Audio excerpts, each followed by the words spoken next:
अस्सलाम वालेकुम एवरीवन, कैसे हैं बेटे? उम्मीद करता हूँ सब खैरियत से होंगे। बेटे हमारा फर्स्ट चैप्टर चल रहा है 9th क्लास का, जिसमें हमने एक्सरसाइज तो कंप्लीट कर ली है। या रिव्यू एक्सरसाइज चल रही है हमारी। 3 एक्सरसाइज हमारी कंप्लीट हो चुकी है। रिव्यू एक्सरसाइज है जिसके हमने 2 क्वेश्चन डिस्कस कर लिए थे। आज हमने तीसरा क्वेश्चन देखना है। इस क्वेश्चन के अंदर देखते हैं जी क्या चीज़ हमसे पूछी हुई उन्होंने और क्या चीज़ हमने बतानी है। इस ये है जी कुछ वैल्यूज़ दी हुई उन्होंने और पूछा है कि इसके एसोसिएटिव प्रॉपर्टी जो प्रूव करें। एक्सरसाइज है हमारे पास, रिव्यू है। इसका क्वेश्चन नंबर कौन सा है जी? क्वेश्चन नंबर 3 है बेटे। रिव्यू एक्सरसाइज है, एक्सरसाइज रिव्यू फर्स्ट है जी। फर्स्ट मीन पहला चैप्टर की है।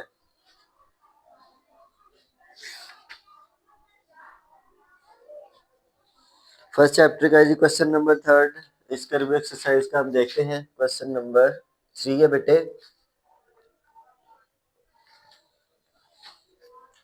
वैल्यू दी हुई उन्होंने हमें, if a is equal to 4/3 and b is equal to 5/2 and c is equal to 7/4। Verification बेटे हमने करनी है associative property. Associative property associative property क्या है बेटे? हमने ये पीछे प्रॉपर्टीज वाला जो आप लोगों ने अगर मेरा लेक्चर सुना है तो उसके अंदर मैंने एसोसिएटिव प्रॉपर्टी को विद एग्जांपल एक्सप्लेन किया हुआ है। यहाँ पे मैं लिखता हूँ एसोसिएटिव प्रॉपर्टी उन्होंने दोनों तरह की पूछी है, मल्टीप्लिकेटिव भी है और एडिशन भी है। जो दोनों को हम डिस्कस करते हैं। यहाँ पे पहले मैं लिखता हूँ एडिशन।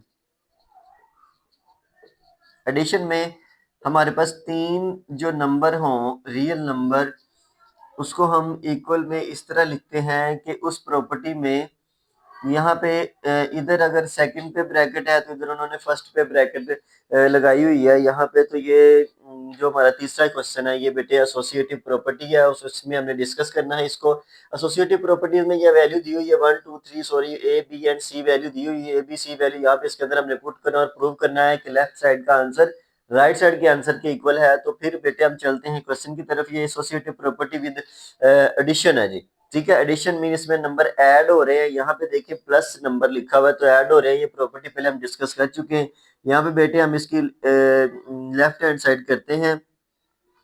लेफ्ट हैंड साइड में हमारे पास है a प्लस बी प्लस सी है, इसके ऊपर ब्रैकेट है। ठीक है, तो first of all bracket solve की जाती है। तो ब्रैकेट सॉल्व करेंगे, पहले a एज इट इज लिखेंगे, b की वैल्यू में यहाँ पे पुट करता हूँ। b की वैल्यू हमारे पास है 5/2 और प्लस है इसके दरमियान c की वैल्यू पुट करता हूँ 7/4। ठीक है बेटे, यहाँ पे a एज इट इज लिखा जाएगा और इसमें यहाँ पे हमारे पास इनका एलसीएम आ जाएगा 4। ये एलसीएम वाले क्वेश्चन बेसिक क्वेश्चन है, यहाँ पे मैं इतना एक्सप्लेन नहीं करूंगा क्योंकि ये आप लोगों ने बेसिक क्लासेस के अंदर 6-7 क्लास के अंदर इसको पढ़ा हुआ है। अब इसका एलसीएम 4 आया है तो 4 को डिवाइड करूंगा 2 से। जो आंसर आएगा ऊपर मल्टीप्लाई करके यहाँ पे लिखूंगा तो वो आएगा 10। 4 को 4 से डिवाइड किया 1 आएगा, 1 7 से मल्टीप्लाई करके हो जाएगा 7। यह हो जाएगा a प्लस 17/4। ठीक है, यहाँ तक हो गया। इसके आगे बेटे हम इसमें अब a की वैल्यू पुट करते हैं। ठीक है, a हमारे पास है 4/3, फिर यहाँ पे प्लस है, यहाँ पे है 17/4। ठीक है, अब इन दोनों का एलसीएम हमने लेना है। इनका एलसीएम आएगा 12। ठीक है, यहाँ पे एलसीएम लेने का ये तरीका मैं पिछले लेक्चर्स के अंदर भी बता चुका हूँ आप लोगों को बेटे कि इसका एलसीएम किस तरह लिया जाता है। ठीक है, ये 1 आ जाएगा, 3 हो जाएगा, ये 3 आ जाएगा। 3 to 6 6 to 12 बनते हैं। 12 को आपने 3 से डिवाइड करना है। जो बटे में नंबर रकम होती है इससे डिवाइड किया था इस रकम को। 12 को 3 से डिवाइड करेंगे तो 4 आंसर आएगा। 4 को 4 से मल्टीप्लाई करेंगे तो 16 हो जाएगा। ठीक है, 12 को 4 से डिवाइड करेंगे तो 3 आएगा। 3 को 17 से आप मल्टीप्लाई करें, 17 3 कितना होता है? ये हो गया जी 51 हो गया। यहाँ पे 51, इसको ऐड करें। कैलकुलेटर आप अपना पास रखिएगा, कैलकुलेटर से आपने इस वैल्यूज को सॉल्व करते जाना है तो फिर आपका आंसर जो है ना वो बिल्कुल करेक्ट निकलेगा। वैसे कैलकुलेशन में मिस्टेक हो सकती है। ठीक है, ये 1651 जो होता है 67 हो गया ओवर 12। ये हमारे पास एक साइड का आंसर है। अब हम करते हैं जी राइट हैंड साइड सॉल्व। ठीक है, राइट हैंड साइड में हमारे पास है बेटे ये वाली साइड a प्लस बी और प्लस सी है, a प्लस बी और प्लस सी है, इसमें फर्स्ट पे ब्रैकेट है तो ब्रैकेट सॉल्व करेंगे, पहले a की वैल्यू लिखें यहाँ पे 4/3 प्लस बी की वैल्यू आएगी 5/2, ठीक है। सी की वैल्यू बेटे हम बाद में पुट करेंगे इसके अंदर, यहाँ पे इसका एलसीएम आएगा 3 2 6, यहाँ पे 2 आएगा 2 4 8, यहाँ पे 3 आएगा 3 5 15, इन दोनों को ऐड करेंगे 23/6, ये plus c as it is साथ चलना है, ठीक है। ले जी अब यहाँ पे सी की वैल्यू हम पुट करते हैं, सी की वैल्यू हमारे पास 7/4। अब इसका एलसीएम देखते हैं जी, 7 और बटे में है जी 6 और 4 का एलसीएम देखते हैं, 2 3 6 2 2 4, 2 1 2 और ये 3 1 3, 3 2 6 6 2 12, इसका भी 12 एलसीएम आएगा। अब इसको हम सिंप्लीफाई करते हैं तो यहाँ पे 12 को 6 से डिवाइड करेंगे, 2 आएगा, 2 पर मल्टीप्लाई होके ये हो जाएगा 46, और ये 4 3 आएगा, 3 7 21। अब इनको 41 और 21 को ऐड कर दें, 46 सॉरी 46 प्लस 21 ये आ जाएगा 67 बटे में है 12। ये देखें बेटे लेफ्ट हैंड साइड का आंसर राइट हैंड साइड के बिल्कुल इक्वल आ गया। ये वाली साइड हमने सॉल्व की है, इसका आंसर निकला जी 67/12, ये वाली साइड हमने सॉल्व की है, इसका आंसर निकला 67/12। तो बेटे ये इसका आंसर दोनों का इक्वल आ गया, इसमें कोई मुश्किल बात नहीं थी। ये आपका क्वेश्चन नंबर 3 का पार्ट 1 इसे हम बोल सकते हैं, क्योंकि उन्होंने यहाँ पे हमें कहा हुआ है कि एडिशन और मल्टीप्लिकेशन दोनों में से सॉल्व करना है। तो एडिशन हम सॉल्व कर चुके हैं, अब इसे मल्टीप्लिकेशन में सॉल्व करते हैं, मल्टीपल सिंप्लीफिकेशन करते हैं जी। हम इसको रब कर देता हूँ इस क्वेश्चन को, ठीक है। ये था बेटे आपका question associative property with respect to addition. अब हमने सेकंड करना है जी associative property with respect to multiplication, ठीक है बेटे। मल्टीपल सेम प्रॉपर्टी है, जहां जहां पे प्लस था वहां वहां पे आपने मल्टीपल डाल देना है, ठीक है। यहाँ पे इसका सेकंड पार्ट हम इसको बोल सकते हैं मल्टीप्लिकेशन।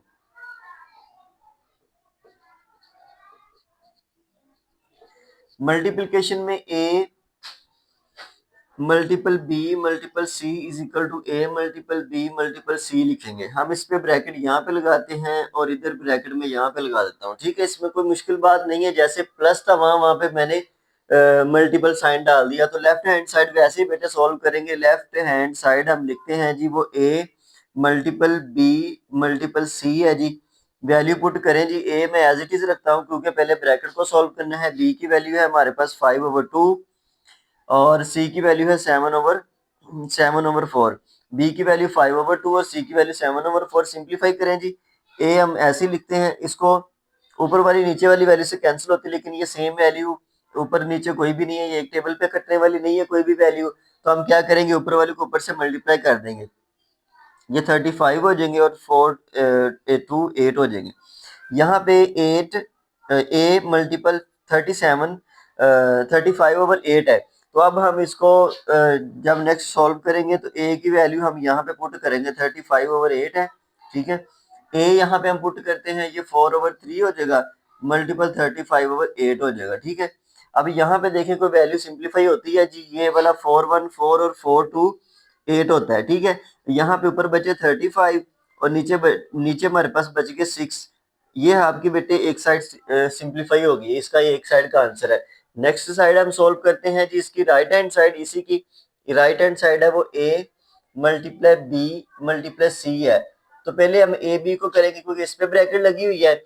ए की वैल्यू 4/3 और बी की वैल्यू है 5/2, ठीक है, मल्टीपल सी है। लें जी बेटे, अब हम इसको सिंप्लीफाई करते हैं, ये हो जाएगा जी 2 1 2 और 2 2 4 हो गया, 5 2 10 हो गए, मल्टीप्लाई करने से 3 1 3 होता है, मल्टीप्लाई सी है। तो यहाँ पे 10/3 है, मल्टीपल सी करें, सी की वैल्यू 7/4 है, ये मैंने पुट कर दिया। अब ऊपर नीचे जो सिंप्लीफाई होता है करें जी, ये 2 पे कैंसिल होता है, ये वाली इसके साथ 2 2 4 और 2 5 10, 5 को 7 से मल्टीपल करें 35 और 3 को 2 से मल्टीप्लाई करें तो 6। बेटे ये आपका क्वेश्चन ये भी प्रूव हो गया, लेफ्ट साइड राइट साइड के इक्वल है, ठीक है। आपने लास्ट पे ये लिख देना है, hence prove that left hand side is equal to right hand side. ठीक है बेटे, ये आपका क्वेश्चन प्रूव हो चुका, लेफ्ट साइड राइट साइड के आंसर के इक्वल है। तो इसमें ये इसकी दूसरी प्रॉपर्टी मल्टीप्लिकेशन की भी होगी। क्वेश्चन नंबर 4 की तरफ चलते हैं जी। क्वेश्चन नंबर 4 क्या कहता है जी हमें? ठीक है, ये आपके क्वेश्चन नंबर 3 के दो पार्ट थे बेटे, जो मैंने सिंप्लीफाई किया है। ठीक है, कोई मुश्किल बात तो नहीं थी, बिल्कुल इजी क्वेश्चन था। और इसमें वही प्रॉपर्टी है, ये मैं पहले भी आप लोगों को करवा चुका हूं, जब मैंने आपको प्रॉपर्टीज करवाई थी फर्स्ट लेक्चर के अंदर। उसमें मैंने प्रॉपर्टी के साथ उसकी एग्जांपल भी लिखी थी, उसकी एग्जांपल को प्रूव भी किया था। तो ये बेटे वही चीज है सारा। ठीक है, क्वेश्चन नंबर 4 है जी, यहाँ पे रिव्यू एक्सरसाइज क्वेश्चन 4। ठीक है, क्वेश्चन 4 में पूछा, कहते इज 0 अ रैशनल नंबर। ठीक है, 0 is a rational number, explain. जी हमने बताना है कि 0 एक रैशनल नंबर है, ये हमने एक्सप्लेन करना है यहाँ पे।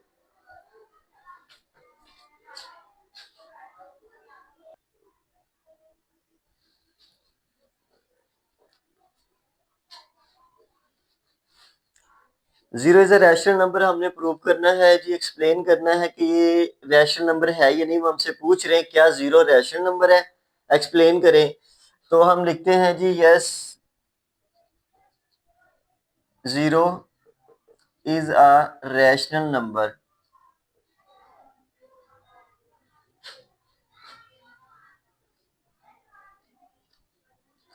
जीरो एक रैशनल नंबर है because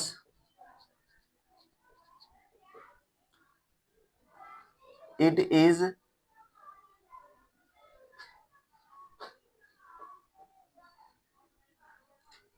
it's form of 0/1, 0/2, 0/3 and so on, proved that 0 is a rational number।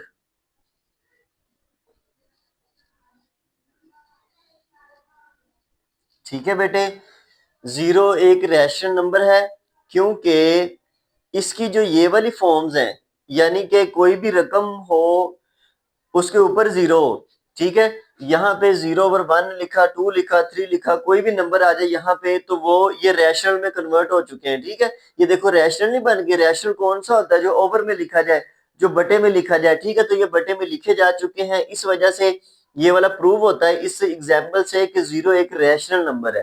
ठीक है, तो आप लोगों ने ये बताना है कि जीरो कोई भी नंबर है 0 के ओवर में लिखा हुआ हो तो वो रैशनल नंबर होता है, क्योंकि यहाँ पे 0 है, 0 के नीचे 1 है, 2 है, 3, 4, 5 कोई भी नंबर आप लिख सकते हैं। तो ये वाला रैशनल नंबर होता है, क्योंकि 1 ओवर में लिखते हैं, 2 ओवर में लिखते हैं, जो कोई भी बटे वाला नंबर, कोई भी हमारे पास फ्रिक्शन वाला जो नंबर होता है। ठीक है, P/Q फॉर्म में जो लिखा जाए वो रैशनल होता है। ठीक है, कोई भी नंबर जो P/Q फॉर्म में लिखा जाए, हमने ये पढ़ा हुआ है सारा। इसमें P/Q फॉर्म के अंदर कोई भी जो नंबर होता है, 0 भी एक नंबर है, 1 भी नंबर है, 2 भी नंबर है, तो कोई भी रियल नंबर जो है हम उनको इस फॉर्म में जब लिखते हैं, बटे में लिखते हैं, तो वो रैशनल होते हैं। ठीक है, तो ये वाला मैंने इस फॉर्म में लिखा, तो ये रैशनल नंबर है बेटे। ठीक है, तो ये वाला जी आपका क्वेश्चन नंबर 4 था। अब क्वेश्चन नंबर 5 देखते हैं, कहते state the trichotomy property of the real number. State the trichotomy property of real number में क्वेश्चन नंबर 5 यहां पे लिखता हूं। ठीक है, state trichotomy property of real number. State the trichotomy property of real number. जी ये हमने रियल नंबर की ट्राइकोटोमी प्रॉपर्टी बतानी है। लिखते हैं जी, in trichotomy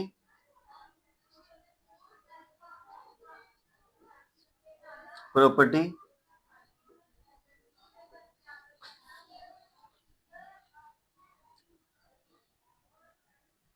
real number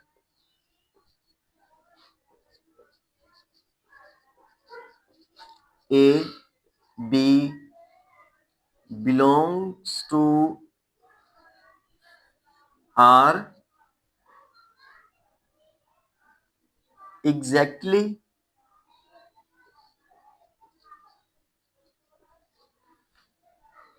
hold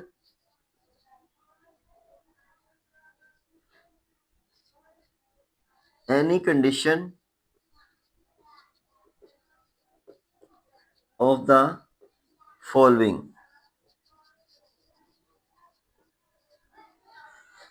trichotomy property के अंदर जो ए बी हमारे पास नंबर हैं वो एग्जैक्टली होल्ड करेंगे कोई कंडीशंस में। इन कंडीशंस के अंदर में कोई भी फॉलोइंग कंडीशन है वो मैं कंडीशन लिखता हूं a is equal to B,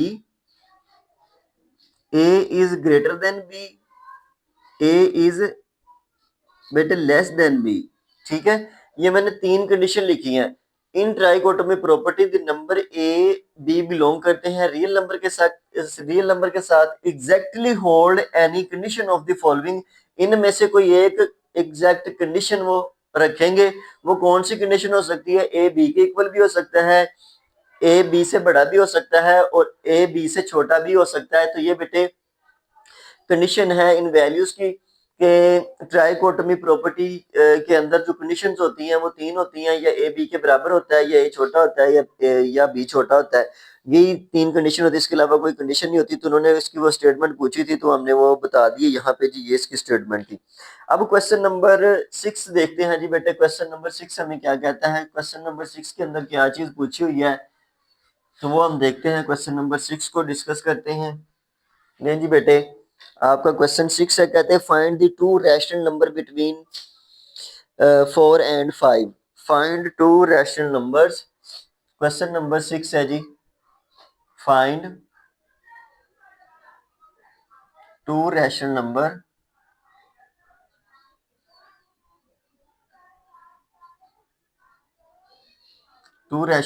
between 4 and 5। Find two rational number between 4 and 5। 4 और 5 के दरमियान रैशनल नंबर बेटे हमने फाइंड करने हैं। तो ये क्वेश्चन हम पीछे एक्सरसाइज के अंदर भी कर रहे हैं। वो हमारे पास फ्रिक्शन वाले नंबर थे, यहाँ पे हमारे पास सादा रियल नंबर है, पॉजिटिव इंटीजर्स है। यहाँ पे हमने इनके दरमियान जो नंबर कोई भी रकम हो, कोई भी नंबर हो, उनके दरमियान वाला जब फाइंड किया था, सिंपल से इसका फार्मूला है दोनों को ऐड करें और 2 पे डिवाइड कर दें। तो इसमें उन्होंने यही हमसे पूछा कि रैशनल नंबर जो इन दो नंबर्स के दरमियान रैशनल नंबर है वो फाइंड करें। कोई इसमें लॉजिक नहीं है। तो हम जब नंबर फाइंड करते हैं तो हम लिखते हैं a प्लस बी ओवर 2। इसकी एवरेज ले लेते हैं जी दोनों की। तो ये हमारे पास 4 प्लस 5 ओवर 2 लिखेंगे तो ये हो जाएगा 9 ओवर 2। ले जी, इन दोनों के दरमियान एक नंबर तो ये वाला आ गया। एक नंबर हमने और फाइंड करना है। ये नंबर एक कैसे बना, ये मैंने आप लोगों को पहले बताया हुआ बेटे कि यहाँ पे अगर हम ए नंबर लिखते हैं और यहाँ पे बी लिखते हैं और ये वाला सी हमारे पास नंबर आ गया इनके दरमियान वाला। ठीक है, इनके दरमियान वाला सी नंबर आ गया हमारे पास। ए नंबर था हमारे पास 4, बी था 5, सी हमारे पास आ गया 9 ओवर 2। अब हमने 4 और 5 के मिड वाला नंबर फाइंड किया है, जो ये फार्मूले से a प्लस बी ओवर 2 लिखा। ये दो रकमों को इस्तेमाल करते हुए ये ले। अब मैं इन दोनों के दरमियान वाला एक फाइंड कर लेता हूँ, या इन दोनों के दरमियान वाला फाइंड करता हूँ, क्योंकि उन्होंने दो नंबर पूछे हमसे हर एक के दरमियान वाला जो हमने फाइंड करना है। तो मैं ये वाले दो रकम लेता हूँ, जिसमें इसको मैं लिखता हूँ c प्लस बी, यहाँ पे आपके वो लिख देता हूँ 9 ओवर 5 है और प्लस 5 है। तो इन दोनों की एवरेज निकालेंगे तो हम इसका हमारे पास वो अगला नंबर आ जाएगा। ठीक है बेटे, एवरेज निकालने के लिए अब यहाँ पे पहले बटा है, पहले इसको सिंप्लीफाई करेंगे, हम इसको सॉल्व करेंगे तो उसको एलसीएम लेना पड़ेगा। एलसीएम लेके उसे सिंप्लीफाई करेंगे, उसका जो आंसर आएगा फिर हम उसे 2 से डिवाइड करेंगे। तो देखते हैं जी बेटे क्या आता है जी हमारे पास। ये है 9 ओवर 5 प्लस 5, ठीक है, बटे में 2 है। ऊपर वाले का मैं एलसीएम लेता हूँ, एलसीएम आएगा 5, ये 9 होकर 25 हो जाएगा। एलसीएम लेना आता है बेटे आप लोगों को, इसलिए मैंने एक्सप्लेन नहीं किया। इसका 25 आ गया एलसीएम। अब ये आ जाएगा 25 प्लस 9, ये आपके पास हो जाएंगे 34 ओवर 5 बटे में 2 है। अब जिस कोई भी वैल्यू होती है ना, इसके बटे में 1 जरूर होता है, इसके बटे में भी 1 है। तो जब बटे के नीचे बटा आ जाए 34/5 है, ठीक है। इसके बटे के नीचे जो ये वाला बटा ही ऊपर जाएगा तो चेंज हो जाएगा, उल्ट जाएगा, 1/2 हो जाएगा। ये 2 और ये सिंप्लीफाई करेंगे तो ये 17 जो होते हैं 2 और ये हो जाएंगे 2 7 14। 17/5 ये इसका अगला नंबर आएगा जो हमने यहाँ पे फाइंड किया, इसको हम डी बोल लेते हैं, ठीक है। ये 17/5 है। इट्स मीन 9/2 और 17/5 ये दो हमारे वो नंबर है जो हमने इन दोनों के दरमियान में फाइंड किए हैं, ठीक है। ये बेटे सिंपल सा सादा सा इसका प्रोसेस है, पहले हम क्वेश्चन कर चुके हैं, इसमें कोई मुश्किल बात नहीं थी। तो ये बेटे इसका आंसर है 4 और 5 के मिड का ये वाला आंसर। अच्छा बेटे क्वेश्चन नंबर 7 की तरफ हम चलते हैं। क्वेश्चन नंबर 7 में उन्होंने बोला simplify the following questions. Simplification करनी है जी, हम क्वेश्चन नंबर 7 की देखते हैं। ये क्वेश्चन भी हम एक्सरसाइज में कर चुके हैं, laws of radical and laws of indices. ये हमने पढ़े हैं, देखे हैं, हमने इसके क्वेश्चंस किए हैं। उन्हीं क्वेश्चंस में बेटे ये वाला आगे ये क्वेश्चन है, क्वेश्चन नंबर 7।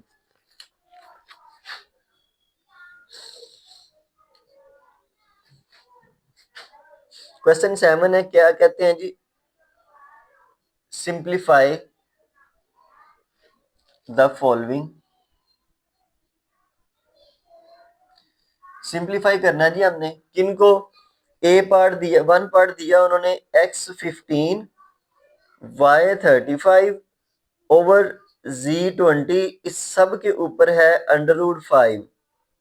ले जी बेटे ये बहुत ही सादा क्वेश्चन है,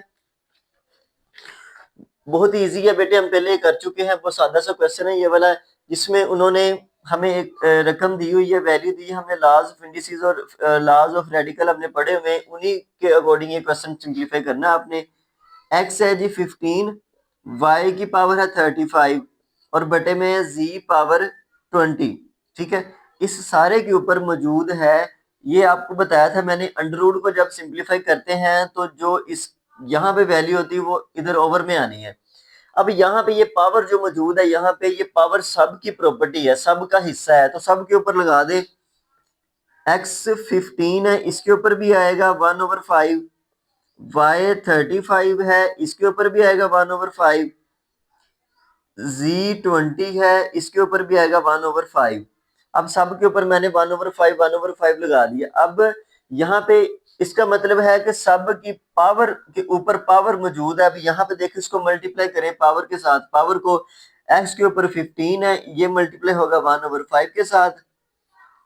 अब अगले में y जो है 35 है, इसने मल्टीप्लाई होना है 1/5 के साथ। यहाँ पे है z के ऊपर 20, ये 20 मल्टीप्लाई होगा 1/5 के साथ, पावर पावर के साथ मल्टीप्लाई होगी। अब देखिए बेटे, जो बटे में वैल्यू होती, ऊपर वाली वैल्यू से कैंसिल करनी है आपने।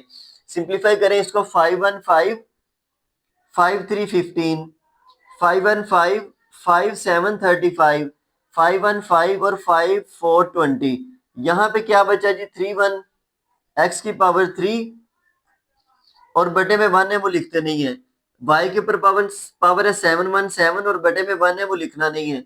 z के ऊपर पावर है जी 4 1 4 और बटे में पावर लिखनी नहीं है। x की पावर 3, y 7 और z 4, ये इसका आंसर है सिंप्लीफाई करने के बाद। ये क्वेश्चन जो आपको सिंप्लीफाई करने के बाद ये बेटे क्वेश्चन है, ये इसका आंसर है x³ और y 7 और z 4, ठीक है बेटे। अब अगला क्वेश्चन जो उन्होंने दिया हुआ है पार्ट 2 इसका, ये हम देखते हैं पार्ट 2 इसी क्वेश्चन का, क्वेश्चन नंबर 7 का पार्ट 2 27। इसके ऊपर है 2x और अंडर रूट पावर है 3, अंडर रूट 3 इसके ऊपर है। अब बेटे इसको सिंप्लीफाई करें, 27 के ऊपर है पावर 2x और इस सारे के ऊपर पावर है 1/3। मैंने अभी बताया कि अंडर रूट की जो यहाँ पे वैल्यू होती है वो बटे में आनी है, अगर कुछ भी नहीं है तो 2 आना है। 27 की फैक्टर बनाए, 27 की हम पहले भी बना चुके हैं, पहले क्वेश्चन एक्सरसाइज के अंदर हम सिंप्लीफाई कर चुके हैं बहुत सारे। 3 की पावर 3 इसका जी आया, 3 पावर 3 मैंने यहाँ भी उसके ऊपर लगा दिया और इसके ऊपर पावर थी 2/3 सॉरी 2x और इस सारे के ऊपर पावर है 1/3। ले जी पहले ये पावर के साथ पावर मल्टीप्लाई करें, 3 2 से मल्टीप्लाई होकर 6 हो जाएगा, 3 की पावर 6 और x साथ आ जाएगा ऐसे ही। इसके ऊपर पावर है 1/3। अब ये पावर से पावर मल्टीप्लाई होनी है, ये आ जाएगा 3 के ऊपर पावर 6x मल्टीप्लाई हुआ 1/3 के साथ, ये 3 1 3 और 3 2 6, ठीक है। यहाँ पे आ गया 3 की पावर 2 और साथ इसके x था, तो ये x भी साथ आ गया, ये इसका आंसर है, ठीक है। 3 की पावर 2x, ये बेटे इसका आंसर है। अब इसका अगला पार्ट एक उन्होंने तीसरा पार्ट भी दिया हुआ है, वो भी इसी तरह हमने सिंप्लीफाई करना है क्वेश्चन, उसका आंसर निकालते हैं, देखते हैं जी क्या उसका आंसर निकलता है। वो भी इसी रूल पे ही है, ये laws of radical and laws of indices बेटे, ये बिल्कुल इजी हैं, बस वो लॉ आप लोगों ने याद करने हैं, उन्हीं को अप्लाई करना है यहाँ पे और क्वेश्चन आपने सॉल्व कर लेने हैं। क्वेश्चन नंबर 7 का पार्ट नंबर क्वेश्चन नंबर 7 का पार्ट नंबर 3 है बेटे। क्वेश्चन 7 का part 3, 6 into 3 power n plus 2 over 3 power n plus 1 minus 3 power n। ले जी बेटे इसको हमने सिंप्लीफाई करना है। जी ये है 6। मैंने आपको ये भी रूल समझाया था कि जब बेस सेम हो तो पावर ऐड होती है, तो यहाँ पे देखें पावर ऐड हुई है, हमने पहले एक्सरसाइज में क्वेश्चन किए हुए हैं, हम इसको ऐसे कर लेंगे, एक के ऊपर n पावर लगा देंगे, एक के ऊपर 2 लगा देंगे, पावर हमने इसकी लहदा लिख ली पावर। यहाँ पे भी ऐसे ही है, एक के ऊपर n लगा लेंगे और एक के ऊपर हम 1 लगा देंगे, क्योंकि n प्लस 1 है तो बेस दोनों की सेम है, तो पावर ऐड हुई है। इसी तरह उसकी थी, यहाँ पे -3 की पावर n, ऊपर वाली वैल्यू सारी मल्टीप्लाई हो रही है, लेकिन नीचे वाली वैल्यूज के दरमियान यहाँ पे माइनस मौजूद है बेटे, तो माइनस के लिए हम यहाँ पे ये 3 की पावर n हो जाएगी और यहाँ पे 3 की पावर 2 हो जाएगा ये वाला। यहाँ पे ये 3n कॉमन में बाई लेता हूँ इसको, ठीक है, अंदर बचेगा 3 की पावर 1, यहाँ पे माइनस है, ये बाई निकलकर इसकी जगह पे 1 बच गया बेटे, ठीक है। ले जी यहाँ पे ये क्वेश्चन आपका आ गया, ये जो वाला जो वैल्यू है ना 3 की पावर n, ये 3 पावर n से क्वेश्चन सिंप्लीफाई हो जाना, ये वाला 3 पावर n n से कैंसिल होगी, यहाँ पे इधर ऊपर बच गया 6 और 3 की पावर 2, नीचे है जी 3 पावर 1 माइनस 1। 3 पावर जो 1 होता है ना बेटे, ये 3 ही होता है, तो 3 माइनस 1 बचा, ऊपर वाली वैल्यू मैंने वैसे ही लिख दी है, 6 इंटू 3 पावर 2 बटे में बचा 2, 2 1 2, क्योंकि 3 में से 1 माइनस हुआ तो 2 बचना है, तो 2 3 6 मैंने इसके साथ सिंप्लीफाई कर दिया 3, और यहाँ पे 3 की पावर 2 हो गया 9, ठीक है। 3 पावर 2 9 होता है, क्योंकि 3 को 2 टाइम मल्टीप्लाई करना है, ये आप कैलकुलेटर से सॉल्व कर सकते हैं, इसको मल्टीप्लाई करेंगे 27 हो जाएंगे, ये बेटे आपका क्वेश्चन है ये वाला, ठीक है, ये आपके क्वेश्चन का आंसर आ गया। ले जी बेटे ये हो गया क्वेश्चन नंबर 7 आपका सिंप्लीफाई। अब उन्होंने आगे क्वेश्चन नंबर 8 दिया हुआ है जी, कहते हैं the sum of the 3 consecutive odd numbers is 51, find the 3 integers. अब बेटे ये वाला क्वेश्चन भी हम पीछे एक्सरसाइज के अंदर सॉल्व कर चुके हैं, अब उसी क्वेश्चन की तरह का ये सेम क्वेश्चन है, कोई मुश्किल चीज नहीं है, कोई मुश्किल बात नहीं है, लेकिन यहाँ पे उस क्वेश्चन में और इस क्वेश्चन में वैल्यू चेंज है और एक थोड़ा सा फर्क है बस इसके अंदर, वो थोड़ा सा इस क्वेश्चन का जो फर्क उस क्वेश्चन के साथ है वो क्या है बेटे, इसका डिफरेंस क्वेश्चन के साथ क्या है मैं बताता हूँ। पहले मैं वैल्यू लिख लूँ, रकम लिख लूँ, इसी क्वेश्चन 8 हो गया बेटे आपका, ठीक है। कहते हैं the sum of 3 consecutive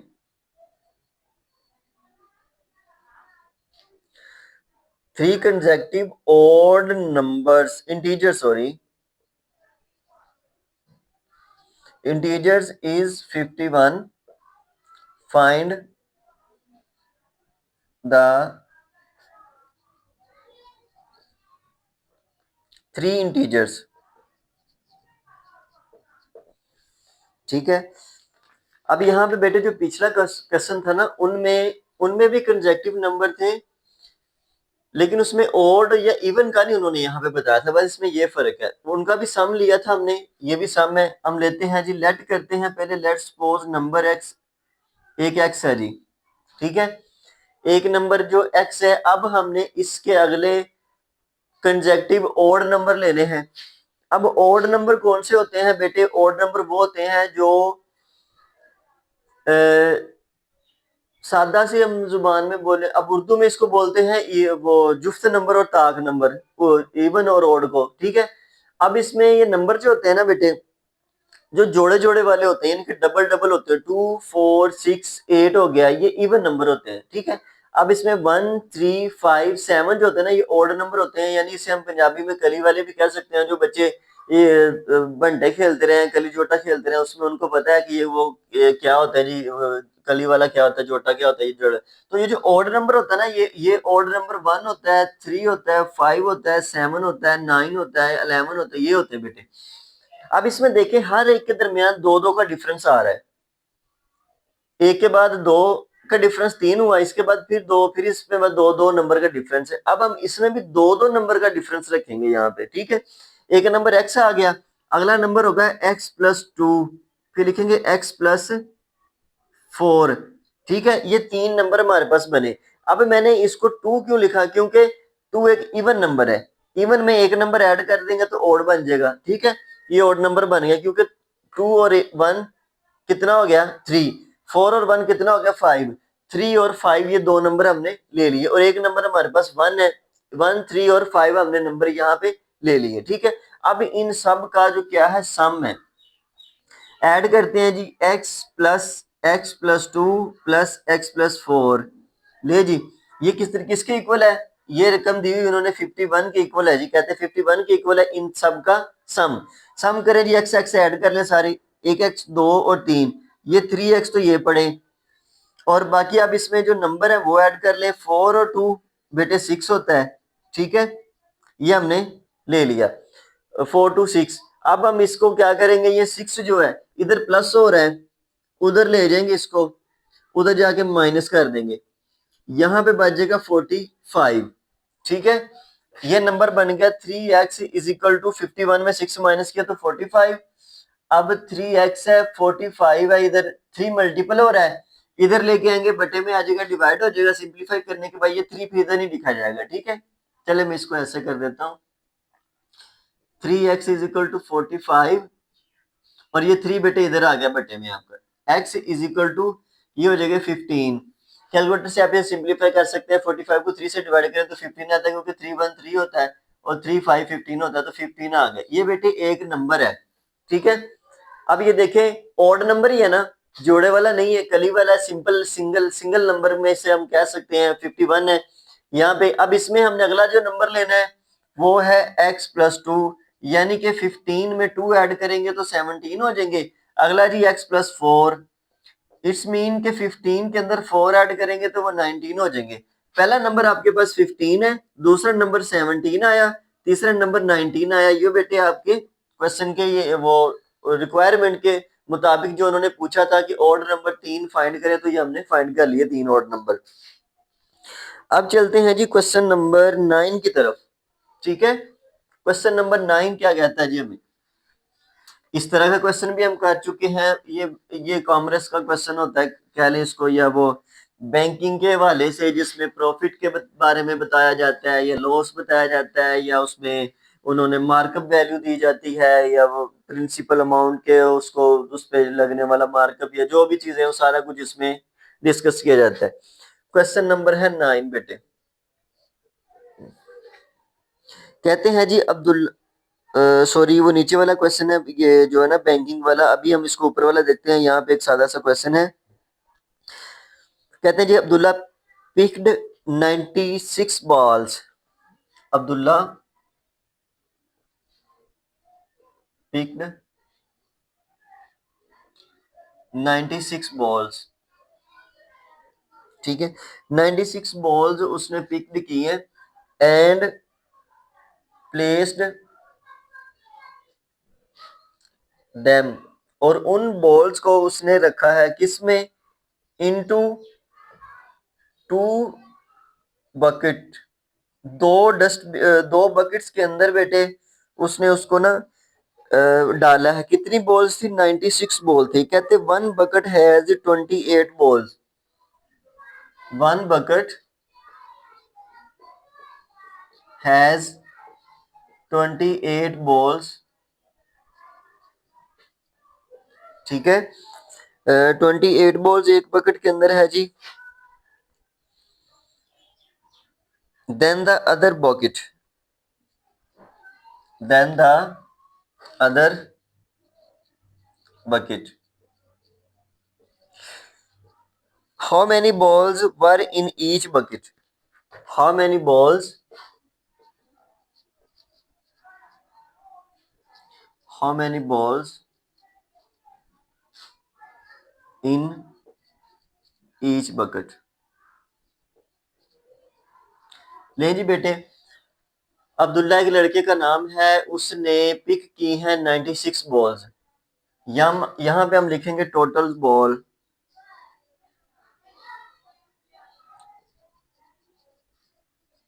total ball कितनी है? 96 है बेटे।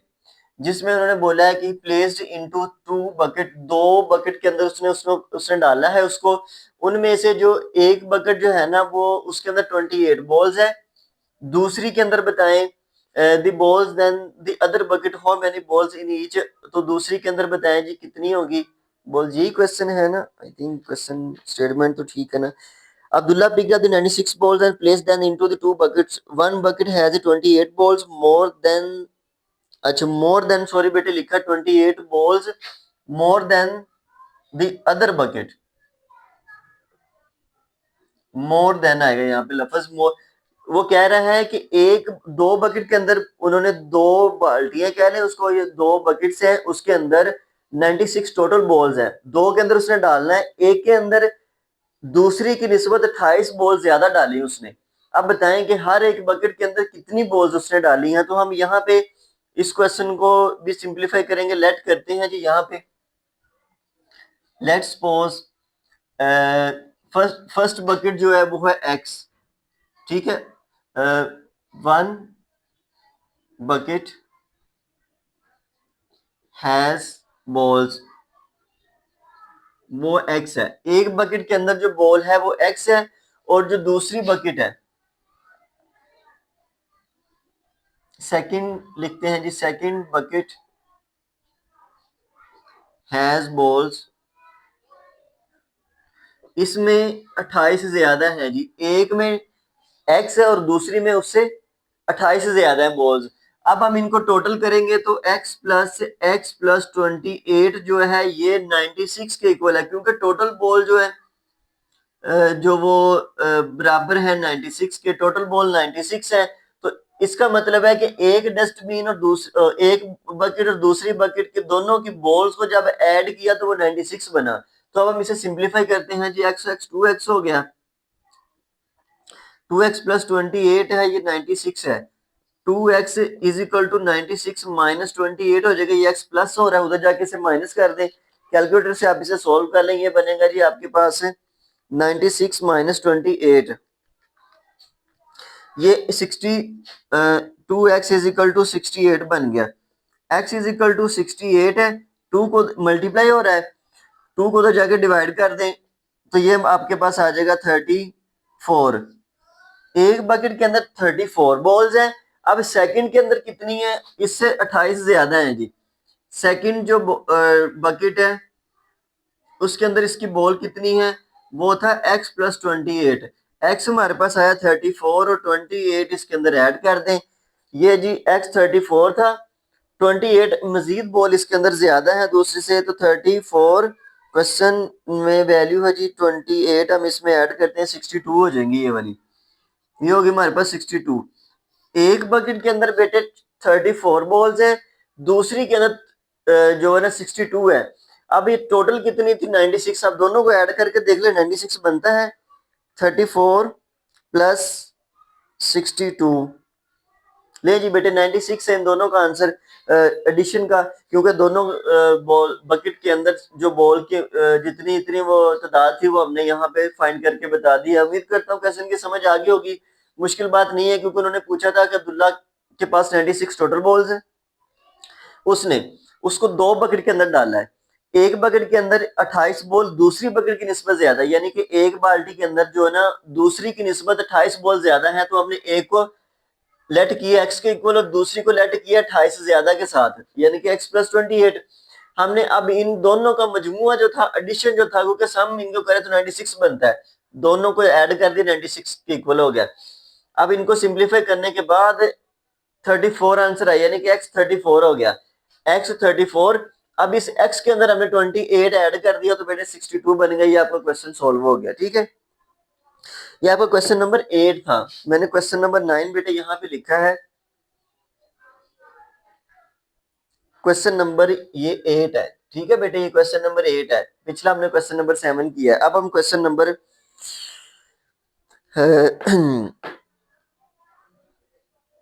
नहीं सॉरी 8 नहीं है बेटे, ये 9 ही है question.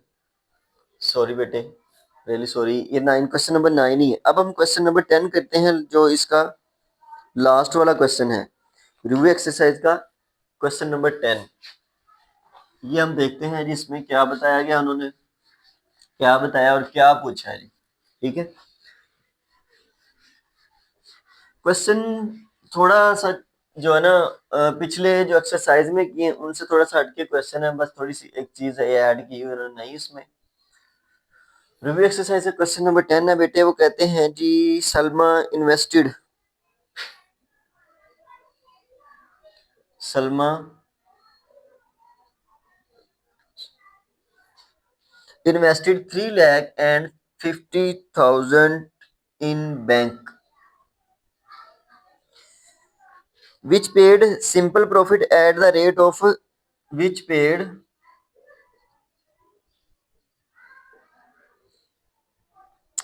paid simple profit at the rate of 7 complete है and 1/4% पर एनुअल मीन हर साल बाद, सालाना, आफ्टर 2 years।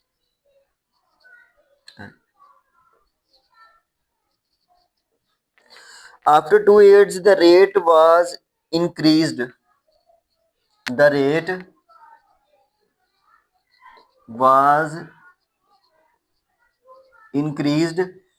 to 8%। ठीक है, पर annual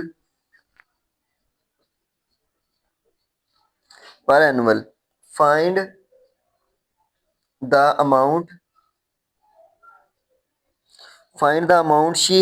she had end of 7 years। ले जी बेटे, क्वेश्चन गौर से समझिएगा, फिर समझ आ जाएगी इसकी। इसमें दो चीजें जिन्होंने दो कंडीशंस हमने बताई हैं जी और उसकी अमाउंट पूछी है। सलमा एक लड़की का नाम है, उसने इन्वेस्ट किए 3,50,000 रुपए बैंक के अंदर, जो कारोबार की सी उसने कारोबार के वाले से उसने दिए उनको, या उसने वैसे बैंक में रखवाए। मुख्तलिफ प्लान होते हैं जिसपे वो बैंक उसको हर साल इस अमाउंट का 7 × 1/4% देती है, यानी कि वो अजाफी पैसे देने होते, सूद देती कह लें या प्रॉफिट उसको देते हैं। ठीक है, आफ्टर 2 years 2 साल के बाद उसका जो रेट है ना, ये 7 कंप्लीट 1/4 से बढ़ के 8% हो जाता है 2 साल के बाद। अब वो कहते हैं कि 7 साल पूरे होने के बाद ये बताएं कि सलमा ने टोटल कितना प्रॉफिट बैंक से लिया, ये हमने बताना है जी। अब यहाँ पे हमने लिखते हैं प्रिंसिपल अमाउंट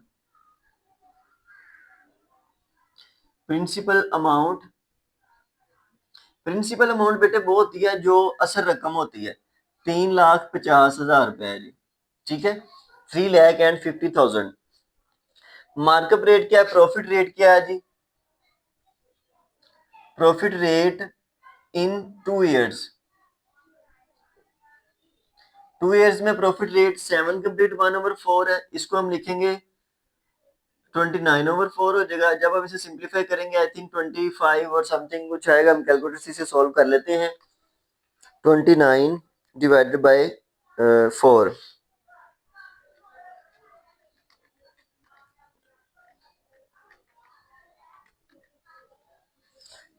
7.25 आएगा, 7.25% है जी। ये बना 7 कंप्लीट 1/4। अब हम पहले तो इसका जी निकालते हैं, इसका प्रॉफिट। अच्छा बेटे, इस क्वेश्चन को सोल्व करने से पहले ना आपको आपके पास एक फार्मूला होना जरूरी है जो इस आप सिंप्लीफाई से कर लेंगे, इजीली सिंप्लीफाई कर सकेंगे आप इस क्वेश्चन को। ठीक है, वो है जी फार्मूला आपके पास principal amount multiply rate of markup और मल्टीप्लाई जी टाइम ओवर 100। ठीक है, ये है जी एक फार्मूला जिसमें हमारे पास ये इस क्वेश्चन को सॉल्व करने का फार्मूला है जिससे हम इजीली क्वेश्चन को सॉल्व कर पाएंगे। और ये इक्वल होता है इसके जो इंटरेस्ट है प्रॉफिट है जो भी है इसे हम लिखते हैं interest is equal to principal amount multiply rate of markup multiply time, जितना टाइम 2 ईयर 7 ईयर 5 ईयर जितना भी होगा 100 से इसे डिवाइड करेंगे। मैं इसके अंदर इसकी वैल्यू पुट करता हूँ। प्रिंसिपल अमाउंट कितनी है 3,50,000, रेट कितना है जी वो है 7.25%, नहीं आप लिखना साथ। टाइम कितना है जी 2 साल का, बटे में 100 है जी। अब इसे सिंप्लीफाई कर दें, कैलकुलेटर आपके पास होना चाहिए, आप इसे सिंप्लीफाई कर देंगे। 35 एंड 40 है जी, इसके साथ मल्टीप्लाई कर रहे हैं जी 7.25 के साथ, फिर उसे मल्टीप्लाई कर रहे हैं 2 के साथ और इस टोटल रकम को डिवाइड कर रहे हैं 100 के साथ। ये आपके पास बन गई अमाउंट जी 57 इंटू 50,750, 50,750 रुपए जो बैंक सलमा को पे करेगा 2 साल के बाद, क्योंकि मैंने लिखा प्रॉफिट रेट 2 ईयर्स, 2 ईयर की बात हो रही है, 2 साल मैंने यहाँ पे पुट किए तो ये 2 साल का रेट आ गया उसके पास। अब बाकी बचे 5 साल, क्योंकि टोटल थे 7 ईयर, 7 ईयर में से 2 ईयर्स का हमने प्रॉफिट निकाल लिया, अब बाकी कितने बच गए 5 ईयर। अब यही फार्मूला हम 5 ईयर पे लगाएंगे, 5 ईयर पे तो जितने अमाउंट बनेंगे हम उसको लिखेंगे, लेकिन मार्कअप रेट चेंज हो जाएगा। वो कितना है जी 8% हो जाएगा यहाँ पे, क्योंकि बाकी उन्होंने बोला था after 2 years the rate was increase, तो 2 साल के बाद रेट इंक्रीज हो जाना है। हम लिखते हैं जी profit rate after 2 years is 8%।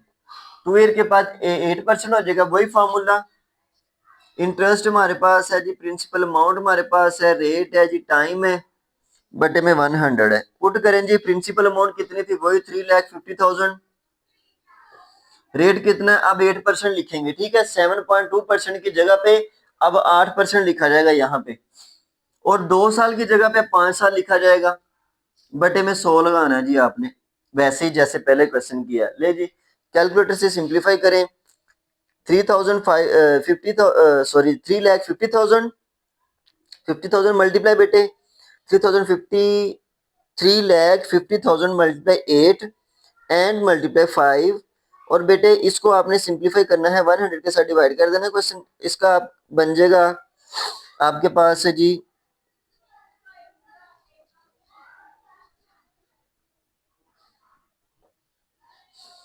मैं देख लूँ जरा, 3,50,000 multiply 8 and multiply 5 divided by 100,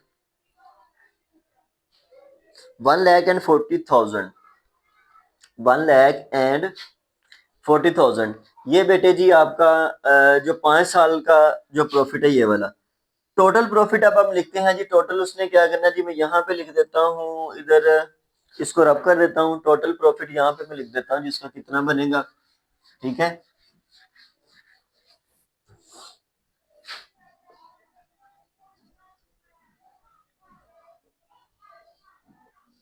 total profit बेटे पहले ये वाला ऐड करें 50,750 प्लस करें 1,40,000,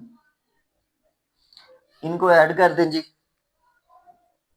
50,750 प्लस हो जाएगा 1,40,000, ये हो जाएगा 1,90,750। ये जी वो टोटल अमाउंट जो वो इसकी लेगा बेटे, प्रॉफिट लेगा। ये है बेटे जी आपका लास्ट वाला क्वेश्चन। ठीक है, इस क्वेश्चन का ये आंसर बुक में पीछे आई थिंक रॉन्ग है, ये वाला इसका आंसर था बेटे। क्वेश्चन को देखिएगा गौर से जरा, ठीक है। ये और ये आपकी रिव्यू एक्सरसाइज कंप्लीट हो चुकी है। जिसमें हमने एक एक जो क्वेश्चन है वो डिस्कस किया है। इसमें कोई क्वेश्चन ऐसा नहीं मैंने छोड़ा कि जो पीछे इस पूरे चैप्टर के अंदर क्वेश्चन रह गया हो। क्वेश्चन नहीं मैंने कोई भी छोड़ा, इसमें सारे क्वेश्चन मैंने एक्सप्लेन किए हैं। अब इसमें रिव्यू एक्सरसाइज थी वो भी कर दी, इसके एमसीक्यूज भी एक्सप्लेन कर दिए मैंने, बता दिए, प्रूव कर दिए, क्वेश्चन भी सिंप्लीफाई कर दिए। नहीं जी बेटे, फिर नेक्स्ट इंशाल्लाह मिलते हैं सेकंड चैप्टर में, जो कि लॉगरिथम का चैप्टर है हमारा। हम उसे शुरू करते हैं। अपना ख्याल रखिएगा। अल्लाह हाफिज।